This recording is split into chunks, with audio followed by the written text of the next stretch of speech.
Zailburuok, herri agintariok, Confebask presidentea eta Confebaskeko kideak zaretenok, adegi, zebek eta zearen ordezkariok, presidenten gandik hasita, lanbide heziketako ikastetxeetako eta baita elkarteetako arduradunok, jaun Andreok, egunon. Eta eskerrik asko antolatu duzuen ekitaldi honegatik, eta bat egin nahi dut gaurkoan nire izenean eta Eusko Jaurlaritzaren izenean ere, bai Jose Maria Vizcaíno, baita Jose Antonio Garrido aipatutakoa, eta hemen berton dagoen Joaquín Ochoa eta baita Jose Luis García Bengoarekin ere, bere aitortzarekin. Bide honetan aliantza publiko-pribatua ehuntzen hasi ziren eta artean fruituak ematen ditu, gaur ikusi dugun bezala.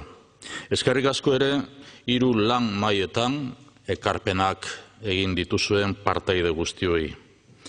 Hezkuntza, gazteria, lehiakortasuna, enpresa, lanbide heziketa, lankidetza, konpromisoa. Hauek izan dira aukeratu dituzuen gaiak eta argi dugu auzolana dela gakoa. Hau da, elkarrekin eta elkarlanaren bidez egin behar diegu aurre egungo eta etorkizuneko erronkei. 4 erronka nabarmentzen ditugu herrialde gisa, eta lan topaketa honek, goizean izandako lan topaketa honek, guztiei erantzuten die. Hezkuntza, demografiaren auzia eta gazteriaren aldeko apustua, berrikuntza eta digitalizazioa, Euskadi Basque Countryren nazioartekotzea. Bat gatoz horiek direla etorkizunerako gakoak, eta gaurko topaketak esan nahi du, erantzuteko estrategia partekatu nahi dugula. Hoy es un día de encuentro, de reconocimiento, como hemos expresado, y también de trabajo compartido en pos del bien común. Ese bien común que imaginaron personas pioneras como las mencionadas José María Vizcaíno y también José Antonio Garrido, Joaquín Ochoa y José Luis García Bengoa, y tantas personas que han hecho posible que formación profesional y empresa se vayan sumando a los programas que facilitan la integración laboral de la juventud en Euskadi. Este es un ejemplo práctico y útil de adaptación constante. Compromiso, consenso, colaboración es igual a futuro. 25 años de compromiso. El viceconsejero Jorge Arévalo decía 25, otros 25 más 75, es decir, que ojalá pudiéramos verlo, nos situaríamos más allá del año 2100. Agradezco la ilusión por seguir colaborando que simboliza el encuentro de hoy. Solo compartiendo una estrategia y un plan de acción seremos capaces de sumar formación y empleo, de integración de la juventud y de competitividad.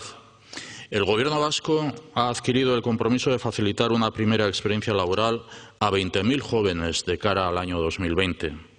Los 2 primeros años hemos alcanzado el 75%. Hemos conseguido ofrecer una primera oportunidad a 15.000 jóvenes a través de los programas Lehen Aukera, de transición del mundo educativo al laboral, de apoyo al emprendimiento, de programas locales de empleo, de ofertas de empleo público, de contratos de relevo o de becas formación-empleo. Este es el mensaje de hoy.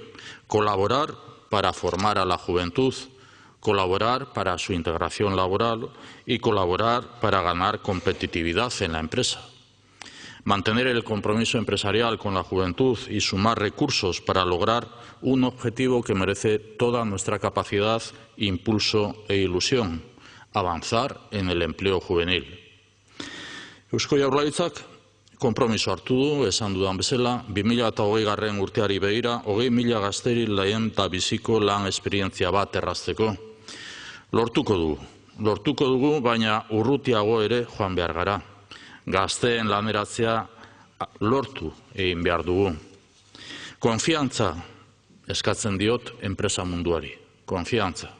Gazteriak asko baitu enpresari eta gure herrialdeari emateko. El gobierno vasco va a seguir, por lo tanto, impulsando, invirtiendo en los programas de universidad, de formación profesional, de becas que acerquen a la juventud a la empresa. Se ha expuesto una radiografía de la juventud y también de los retos que afronta la propia juventud de cara a su propia emancipación, formación, empleo, vivienda. Y pido al mundo de la empresa que mantenga la confianza en la juventud. Tenemos un país centrado en la competitividad y el crecimiento. Estamos invirtiendo en innovación e internacionalización. Pido confianza en una juventud que tiene mucho que aportar a la empresa, como se ha dicho, y también a nuestro país, obviamente, en términos de innovación, de internacionalización y de competitividad. Un compromiso compartido en el seno del Consejo Vasco de Formación Profesional, como me consta.